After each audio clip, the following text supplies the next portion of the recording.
again. We're in Tupper Lake. Doug, what's it mean to you to see the first train up here since you rode the last one down in 1980? It just means a whole lot. It's 42 years to make the round trip, so I'm glad I'm back again. Well, I'm glad you could make it from Ohio to be here. Any interesting story, one or two you might want to tell about Tupper Lake in the past? Well, back on August 4th, 1980, I went on duty in Utica, 7 o'clock in the morning, with engineer Lester Foley and conductor Jimmy Williams. I went north. We had one of the Conrail engines, 9968, a DeWitt Jeep. We're pulling out of Utica. Lester's running. Teddy Spaziani was an old New York Central guy. He was on one of the traveling switchers. He said, "Hey, don't break that engine, don't break that engine." Those 9900s had a fast start switch. He wanted to make sure Lester knew about it so he didn't blow it up. So we went north up to Lake Placid. I went off duty at 1:30 in the afternoon. For whatever reason, I decided to go south as a deadhead on my own time and get a new change of clothes or sleep in my own bed or some such thing.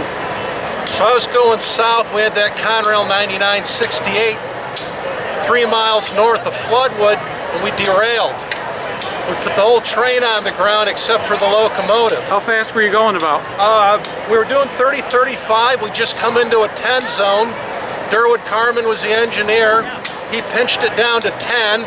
We're all kind of looking at each other because Durwood was a pretty hot runner. He liked the speed. But Durwood had her right at 10. We're looking back on the train, and the whole train started dancing. The cars bouncing up and down. We went in emergency, and there we were. The engine stayed on the rail. We loaded everybody up on the engine, took them down to the Floodwood crossing. We made 2 trips doing that, and somebody from Old Forge had called buses. So we were taken out in buses. So I got back home that night. What year was it? 1980. 1980? August of 80. Yeah. So then the next day, I called in to mark up, so you know what's going on. I knew we were on the ground north of here. Trainmaster says, "You better get up to Tupper Lake. You're on duty at 5 o'clock in the afternoon." So my aunt took me up here, dropped me off right here. Our train was parked right where this train is now. 5 o'clock, I went on duty. My first job was to get our train orders. There was a house over here. It's out of sight through the brush. That's where our Tupper Lake operator was. So I went over to get our train orders. We had the work train here, the 107 locomotive. And I went over there and they told us, "That's it, the railroad shut down. You guys are going to Utica, you're done." No kidding, just like that, huh? Just like that, right? Did you run any of the trains during that Olympic period? Yeah, that's what I'm talking about. Yeah. This was the August after. I hired on after the Olympics. Yeah. What's your name? Doug Ellison. Oh, I've heard you seen your name associated with our. Yeah. So, go on duty here. We had a Rule 99 in effect on our 19 order, which meant we had a flag because that work train was going to follow us down. The trainmaster, Robbie Palmer, says, "You better be back on that open air car, and anytime we're not making track speed," he says, "you throw out a fusee." Says, "Those guys, the mood they're in tonight," says, "they're likely to rear end us." So we got down to Nahasni. We had to make a stop down there for a pickup. I ran off the back end of it.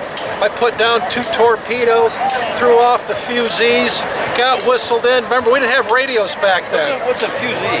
It's a red flare. Oh, okay. Railroads call them fusees. You probably call them a flare. Yeah. So off we went. Robbie was in pretty much a wild mood that night. We came down off Moulin Hill and we were rocking and rolling. He said he was going to cross the Route 28 overpass at 30 miles an hour and be stopped at the platform, and he did. In Findera? In Findera. So we crossed Route 28 at 30, and he had the train at a gentle stop at the station. You were a brakeman? I was brakeman. Were you ever an engineer? Not till after the resurgence. So after that, you know, the people that were going to Utica, they closed the dining car, they opened up the bar car, free drinks for everybody. Well, I guess there was a bright side to it. There was a bright side. We came rocking down Purgatory Hill. Years later, I asked Robbie, I said, "How fast were we going?" Because it was like riding a roller coaster. He goes, "Oh, between 70 and 75. Holy smokes. So we got down to Utica, thunder, lightning, pouring rain. I'm on the front of the engine, taking us in. The night train hadn't gone out because we were closed down. And normally this one switch was line for us to come in. Well, tonight it wasn't. I'm swinging them up with a lantern. Again, we didn't have radios. He ain't stopping. I jumped off the engine, took my lantern, threw it against the cab window. That got his attention, but we'd already split the switch. So we had to work down there. What does that mean, split the switch? We went through it the wrong way. Oh, yeah, okay. Trailed through it the wrong way, bent it all up. So what a freaking mess that was. So it took us an hour and a half to get the points jammed back over so we could push back into Union Station, get the passengers off. Then we combined the two trains.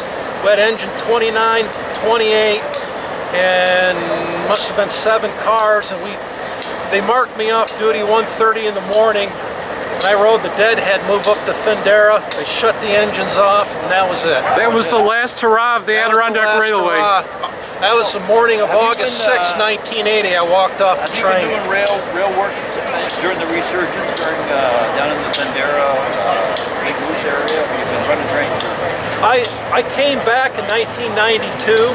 I helped get the whole thing started again. And then I was the executive director and general manager for ARPS from 90.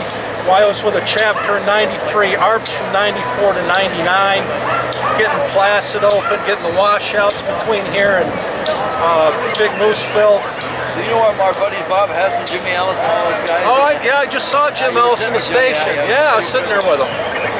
Yeah.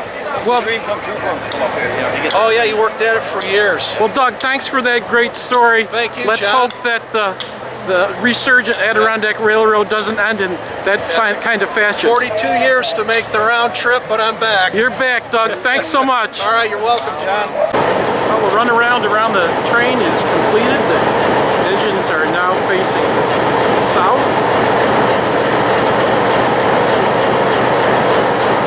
Trip back to Utica. It's a perfect trip on the way up. Great weather.